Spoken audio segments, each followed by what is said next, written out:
19 বার বিসমিল্লাহ বললে কি হয় জানলে আপনি অবাক হয়ে যাবেন। বিসমিল্লাহ মানে আল্লাহর নামে আমি শুরু করছি। পবিত্র কোরআনুল কারীমের ভিতরে সর্বপ্রথম কিন্তু আল্লাহ তাআলা বিসমিল্লাহির রহমানির রহিম দিয়ে শুরু করেছেন, ঠিক কি না? বিসমিল্লাহির রহমানির রহিমের ভিতরে অনেক ফজিলত রয়েছে। 19 বার পড়লে এর গুরুত্বপূর্ণ একটি ফজিলত রয়েছে। ওমর রাদিয়াল্লাহু তাআলা আনহুর যুগে রোম সম্রাট একবার ওমর রাদিয়াল্লাহু তাআলা আনহুর কাছে এসে হাজির হলেন।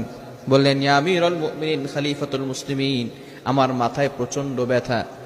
ওমর রাদিয়াল্লাহু তাআলা আনহু এমন একটা টুপি সেই রোম সম্রাটকে দান করলেন। সেই টুপিটা যখন মাথায় দেয় সাথে সাথে মাথার ব্যথা ভালো হয়ে যায়। সুবহানাল্লাহ, বাসায় গিয়ে সাথে সাথে মাথার ব্যথা কি হয়ে যায়? ভালো হয়ে যায়।